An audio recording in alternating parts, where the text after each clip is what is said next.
My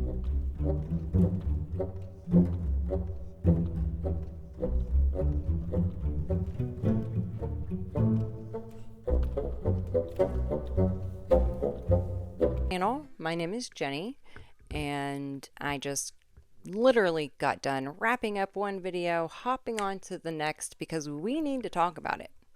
The video before this is about MS, which is multiple sclerosis. We went over what it does, we went all over the cells, T cells, B cells, the definition of multiple sclerosis, the different kinds of multiple sclerosis, which there are four: CIS, RRMS, SPMS, PPMS. All right, now let's talk about this article I just found written by Clara Wilson in 2016. And it says extreme cure for MS reboots immune system but can be fatal. A radical treatment for multiple sclerosis has stopped the disease progressing in 70% of those who have tried it, but one person in the trial died. We have a picture of a healthy brain on the left and then a brain with multiple sclerosis on the right. It's a terrible dilemma, a treatment that might cure or kill you. This is what some people with severe multiple sclerosis now face: a radical approach that wipes out the immune system and then reboots it with the stem cells has stopped the devastating disease in its track in 70% of the people who have tried it.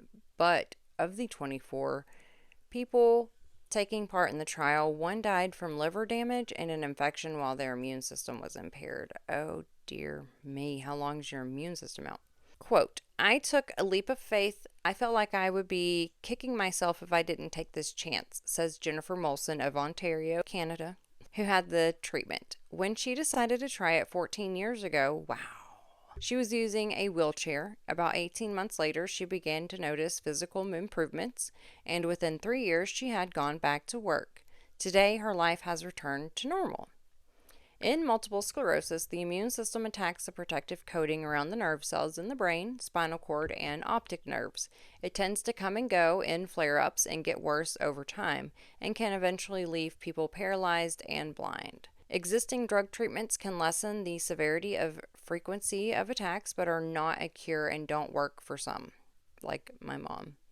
Although the immune reboot is only supposed to stop MS, not reverse it, some people regained much of their functioning in the years that followed, suggesting the nervous system slowly repairs itself if the damage is not too severe.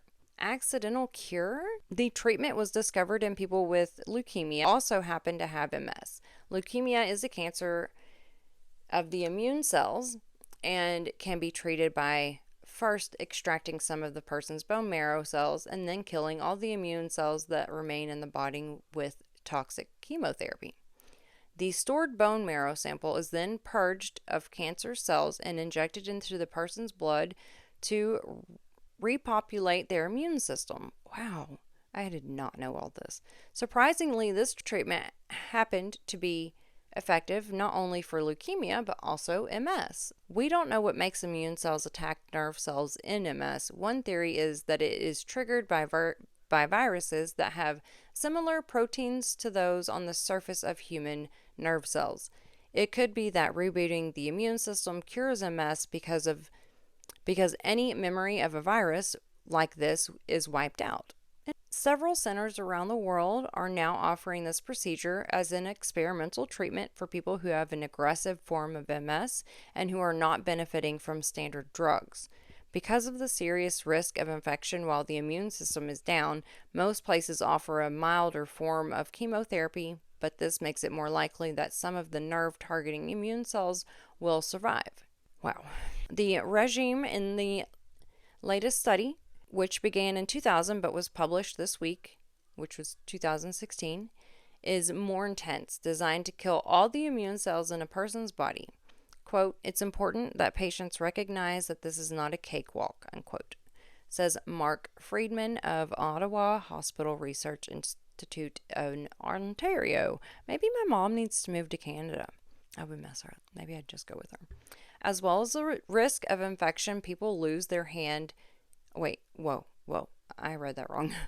As well as the risk of infection, people will lose their hair and fingernails and suffer nausea and diarrhea. Ooh. The chemotherapy renders them infertile by killing sperm or eggs and pushes women into early menopause.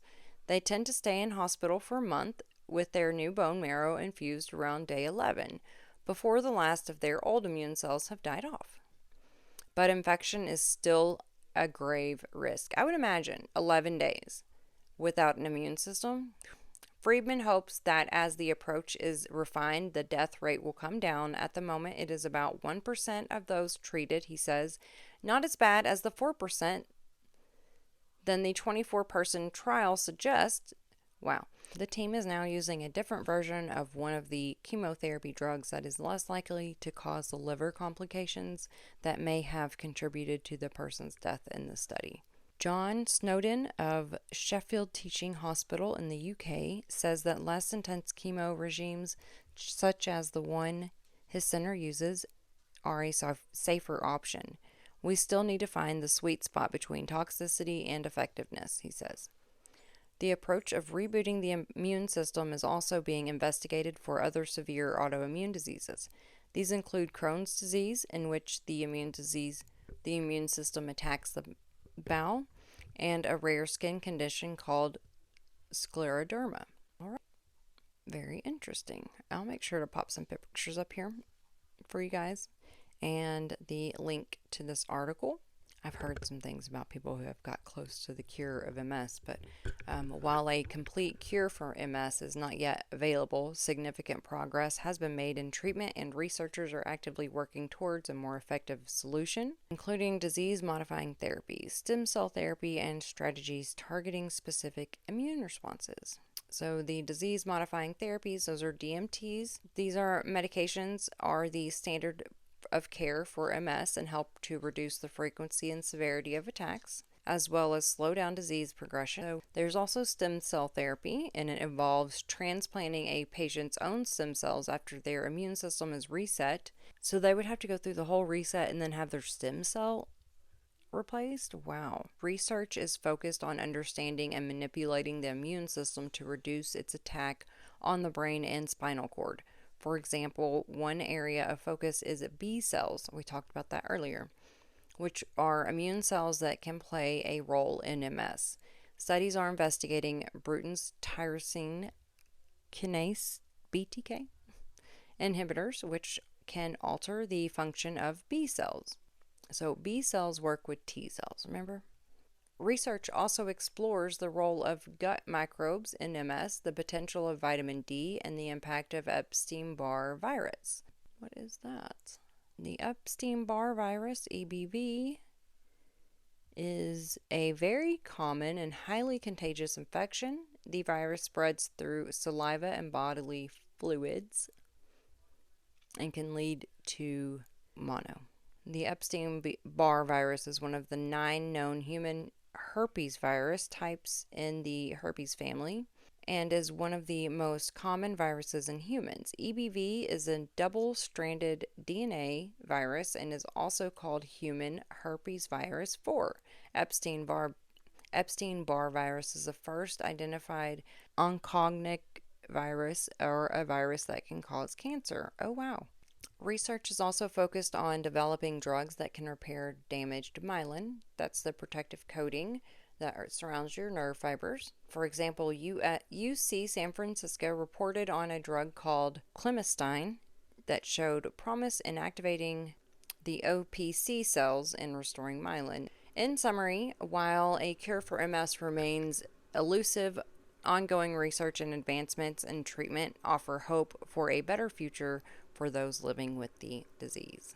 There are many, many, many different medications for multiple sclerosis, but there is no cure. That's strange. I just found this article. How close are we to finding a cure? This was 2023. There is no cure for MS at this time, and an imminent cure is unlikely. Great. It says Tyler Smith, MD, a neurologist and clinical assistant professor at NYU. However, there are plenty of reasons to be optimistic. Are there? There are now more than 20 disease-modifying therapies for MS on the market, according to the National Multiple Sclerosis Society. Disease-modifying drugs are designed to change the underlying course of the disease, making relapses less frequent and slowing damage to the nervous system. Thank you guys so much for watching. If you like this video, please consider subscribing and liking it, and also sharing it if you would like to share it with your friends or family members. If you know anybody that has MS, send it to them. Maybe they don't know these things. I have so much more to say on this topic. Right now I have 2 videos to edit for you guys, and I will be recording more later, either today, tomorrow, or Sunday. I don't know. Tomorrow I have a big birthday party, so we'll see. But you guys have a good day, and I'll catch you on the flip side. Bye.